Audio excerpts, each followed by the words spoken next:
ایک ہری پگڑی کے مولانا نے کہا کہ مولانا لوگوں نے کیا کیا. ایک مولانا بول رہا تھا کیا کیا؟ جو کچھ کیا ہے مولانا الیاس نے کیا ہے. میں نے کہا شرم نہیں آتی تم کو؟ کیا الیاس قادری نے مولانا بنایا؟ کتنے مولانا بنایا؟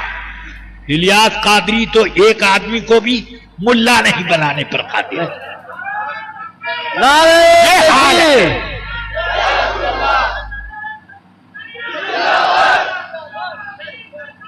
راجو شریعہ جیسا ہو.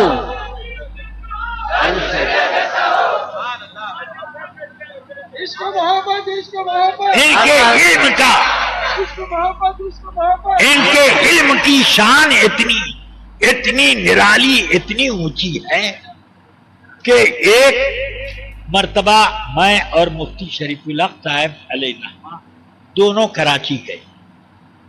ان کو پتا چلا کہ یہ دونوں آئے ہوئے ہیں تو 3 بجے رات میں زیارت کے لیے تشریف لائے. ان کا یہی طریقہ ہے کسی سے ملنے جائیں گے تو کوئی دیکھ نہ سکے کہ ارے کسی عالم سے ملنے گئے. ہاں ٹھیک نقب لگانے کے وقت ان کو ملاقات کا شوق ہوتا. ہاں گھروں میں نقب لگانے کا جب وقت تو اس وقت یہ چلتے ہیں کہ کوئی پہچان نہ لے کہ فلانے عالم کے پاس گئے. تو اب آئے مفتی صاحب کو بھی انہوں نے کچھ نذرانہ دیا, مجھے بھی دیا. تو میں نے لے کر یوں رکھا اور پھر میں نے کہا لیجیے, میں نے قبول کیا, یہ اب آپ میرے لیے حرام ہے لینا. میں نے کہا معاذ اللہ معاذ اللہ, توبہ توبہ, یہ کیسی بات کر. نہیں, کوئی چیز دینے کے بعد واپس لینا تو شرعاً حرام ہے. میں نے کہا کب سے آپ مفتی بن گئے؟ یہ حضرت مفتی بیٹھے ہوئے ہیں, یہ مفتی صاحب بیٹھے ہیں, آپ کیوں فتویٰ دیتے ہیں؟ ایسا فتویٰ آپ کو دینے کا حق کیا ہے؟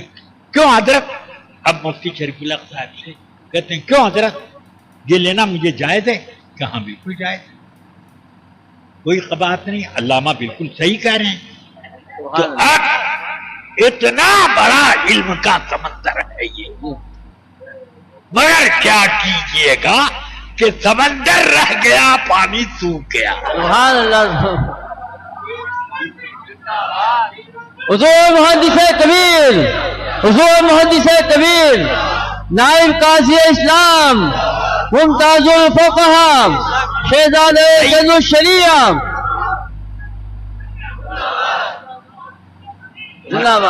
اور بھی بہت سے مکہ مکرمہ میں بھی ملاقات ہوئی. اب وہ آئے ملنے کے لیے, ٹھیک 3:30 بجے آئے. میں سویا ہوا تھا, ایک آدمی نے میری ٹانگ ہلائی. میں نے کہا کیا بات ہے؟ کہ حضرت مولانا الیاس عطار صاحب تشریف لائے ہیں آپ سے ملنے کے. میں نے کہا ٹھیک ہے, ان کو ادھر بیٹھو, میں آتا ہوں. تو میں اٹھا, سوچا کہ اب آدھے گھنٹے میں صبح صادق طلوع ہو جائے گی, چلو کوئی بات نہیں. اب وہ میں نے اطمینان سے مسواک کرتا رہا, غسل خانے میں بیٹھ کے وضو وغیرہ کیا, پھر آیا. میں نے کہا کہاں ہے مولانا, بلاؤ. تو آئے, مصافحہ وغیرہ ہوا. پھر صبح صادق ہو گئی. اب ہم لوگوں نے نماز پڑھی, میرے ساتھ 6 آدمی تھے, وہ بھی شریک تھے, اور یہ بھی اپنے 3 آدمیوں کے ساتھ شریک ہوئے. ہو گئی. اس کے بعد وظیفے وغیرہ سے فارغ ہونے کے بعد اب وہ فرماتے ہیں کہ آپ مجھے کچھ نصیحت کرنی. میں نے کہا میں نصیحتیں تو نہیں کر پاتا ہوں، خود نصیحت کا محتاج ہوں، مگر آپ نے تقاضا کر دیا ہے تو کچھ باتیں میں عرض کروں۔ نمبر 1 یہ کہ آپ کی جماعت میں جو داخل ہو جاتا ہے وہ دنیا بھر کے علماء سے بے نیاز بلکہ ان کا مخالف کیوں ہو جاتا ہے؟ نہیں، ارے نکالو تو اپنے جیب لیے ہوئے کہ نہیں؟ علماء کے فضائل اتنا بڑا ایک کارڈ تھا جس میں 8-10 حدیثیں لکھی تھی علماء کے فضائل کی، اتنے باریک قلم سے کہ مجھے بھی اسے بہت غور سے پڑھنے میں آیا۔ تو انہوں نے کہا میں نے یہ علماء کے فضائل لپوا کر تقسیم کرایا، اب اس کے بعد بھی اگر لوگ علماء سے وابستہ نہیں ہوتے تو اس میں میرا کیا ہوتا؟ میں نے کہا کہ نمبر 1 تو یہ کہ مجھے یہ سمجھ میں نہیں آتا کہ ایک آدمی سر کھلا گھومتا تھا بلبلی جھاڑے اور آپ کی تنظیم سے متعلق ہوا اور ہری پگڑی چپک گئی، اب وہ کبھی بھی ہلتی نہیں۔ یہ مجھے سمجھ میں نہیں آتا کہ جو آدمی ہری پگڑی چپکا سکتا ہے تو وہ عالم سے کا متعلق کیوں نہیں بنا سکتا؟ میں یہ نہیں کہہ رہا ہوں کہ دنیا بھر کے سارے عالم کی اتباع واجب ہے، بلکہ جو علماء صاحب کردار و عمل ان سے کیوں یہ کٹے ہوئے، ان سے کیوں کٹے؟ ان سے تو وابستہ رہنا چاہیے۔ نہیں، میں نے کہا سنیے ابھی بات میری پوری نہیں۔ دوسری بات یہ کہ آپ نے اپنے اجتماع پاک کے پوسٹر کے برابر نہیں چھاپا تاکہ وہ موٹے حروف میں ہر آدمی پڑھتا، اور یہ جو دیکھے گا موڑ کر کے تعویذ میں بنا کے پہن لے گا کہ یہ حضرت کا تبرک ہے گلے میں پہننے کے لیے، یہ پڑھنے کے لیے نہیں ہے، یہ تبرک شریف ہے۔ میں نے کہا یہ آپ کے اوپر ذمہ داری ہے، اور اگر یہ ذمہ داری ادا نہیں کرتے تو یوم الحساب میں اللہ کے سامنے آپ کے خلاف استغاثہ کروں۔ اب نمبر 2 جو آخری ہے، میں نے کہا دین کے ثبوت کے لیے اور سنیت کے استحکام کے لیے قرآن اور حدیث میں بڑی بڑی مضبوط دلیلیں موجود ہیں حقانیت کے ثبوت، مگر عجیب و غریب معاملہ ہے کہ حقانیت کے ثبوت کی یہ بڑی دلیل ہے کہ ایک مدنی نے خواب دیکھا کہ ایک عورت کو قبر میں عذاب کے فرشتے کوڑا لے کر کے اور گرز لے کر کے مارنے کے لیے تیار کھڑے تھے کہ اتنے میں رسول اللہ تشریف لائے اور ڈانٹ کر کے فرشتوں کو بگایا، ہٹو بھاگو، یہ میرے عطار کی مریدنی ہے۔ میں نے کہا یہ آپ کی دلیل ہے۔ موٹر سائیکل پہ آدمی چلا جا رہا، اچانک دیکھا رسول پاک سامنے اور فرمایا دیکھ الیاس کے ساتھ وابستہ ہو۔ دکان میں چندی بیچ رہا ہے، ادھر بیچتے بیچتے دیکھتا ہے رسول پاک بالکل میری گدی پہ بیٹھے اور گود میں عطار صاحب کو لیے۔ میں نے کہا کہ یہ سب ایسے اتنی بشارتیں وہ بھی مجہول ان مجہول. ایک مدنی نے خواب. کون مدنی ہے؟ جھوٹوا ہے کہ سچوا؟ کون؟ کہاں کا رہنے والا؟ اس کی حقیقت تو معلوم ہے. ہم لوگ رسول پاک کی حدیثیں بھی بغیر سند کے نہیں مانتے. اور یہ بے سند کے ایک مدنی ہے. ارے وہ پتہ نہیں وہ مدنی وہ اجودھیا باشی حسین احمد مدنی نہیں نہ تھا؟ کون تھا؟ اس لیے رفیقان ملت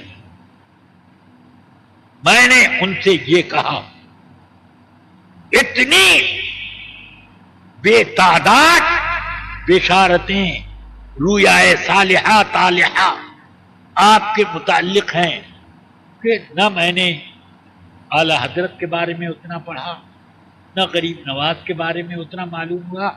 ارے سب سے بڑھ کر غوث اعظم کے بارے میں بھی اتنی بشارتیں نہیں جتنی آپ نے. تو کیا آپ کے درجات کچھ دو چار ہاتھ اوپر ہیں کیا اس سے؟ میں نے کہا کہ اب ایاد قدر خود شناس. میں نے کہا باتیں اور بہت سی یہ ٹھیک کر لیجئے تو اس کے بعد 300 اور پیش کروں. اب یہ درست کر لیں. مگر اب اللہ توفیق نہ دے انسان کے بس کا کام ہے. فیضان محبت عام تو ہے، عرفان محبت عام. اللہ تعالی ہم سب کو دین پر استقامت عطا فرمائے. اور رفیقان گرامی یاد رکھو کہ میں پہلے کبھی جب تک یہ جماعت نہیں تھی کبھی میں ہری پگڑی بھی باندھ لیتا تھا، مگر ان کے وجود کے بعد سے کوئی مفت میں اگر ہری پگڑی اترے عود میں ڈبو کر بھی دے تو میں باندھنے کو تیار نہیں. حضور محدث کبیر، حضور محدث کبیر. اب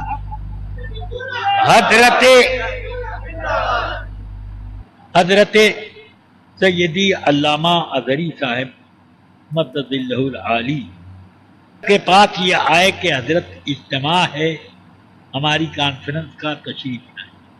کہ بھائی تم ظہیر الدین کے پیچھے نماز پڑھتے ہو اور ظہیر الدین کا تعلق ہر فرقے سے ہے دوستانہ، تو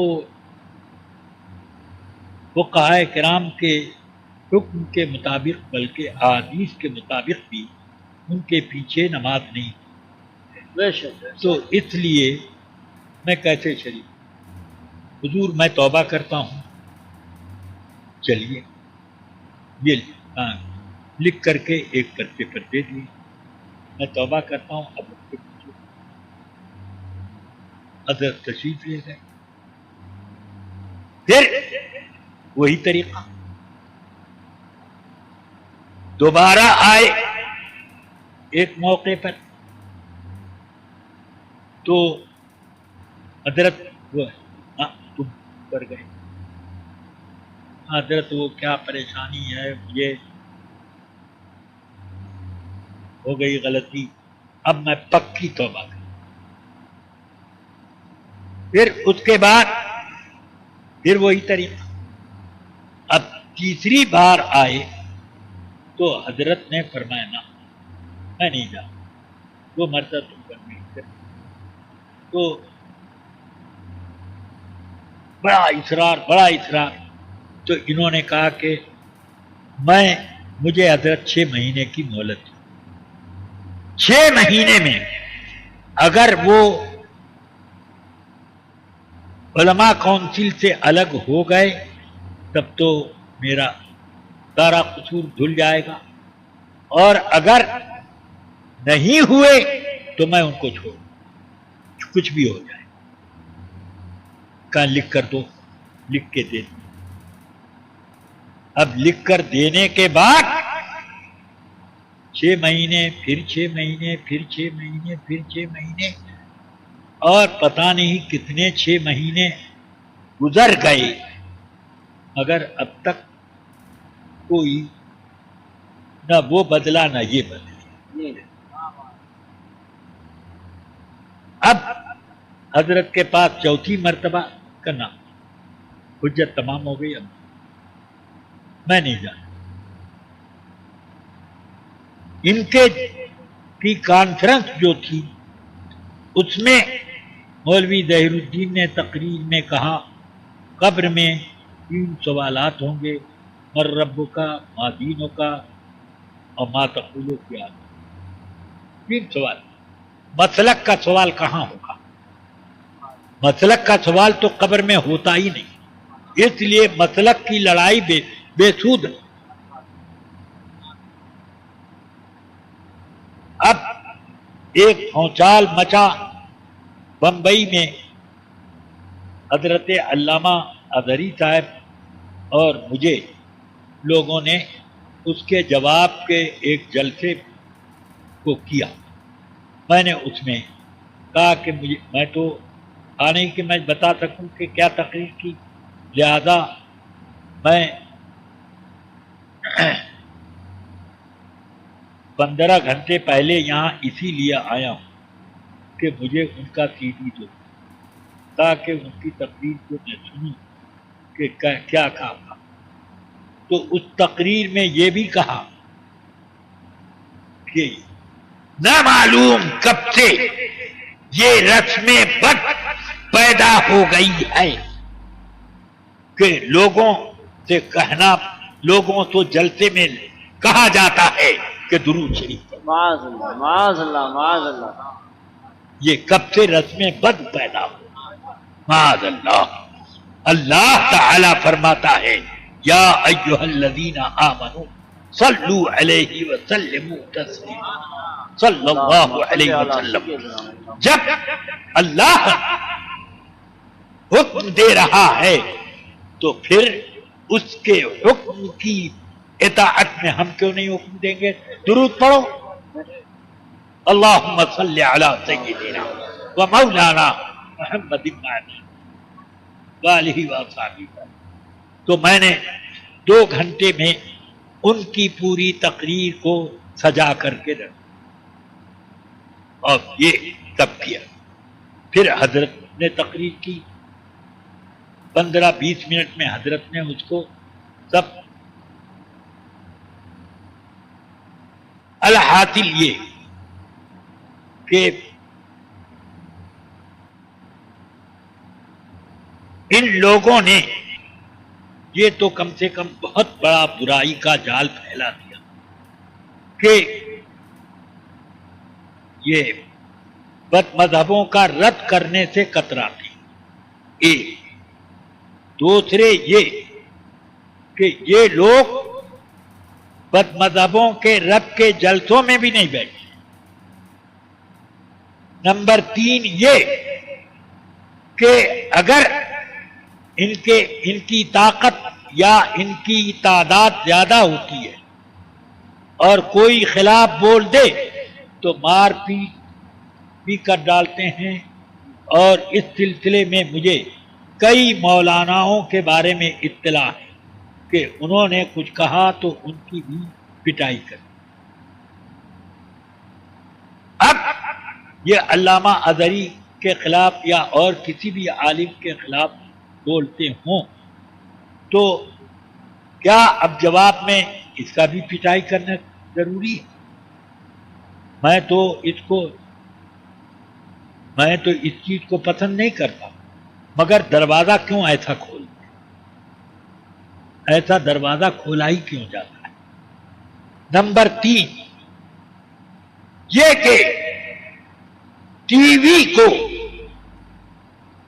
دین پھیلانے کا ایک بہانہ بنایا ہے، اصل مقصود شہرت، اصل مقصود ناموری، بے شک، مگر اس کو بہانہ بنا کر کے بیس کر دیا۔ بے شک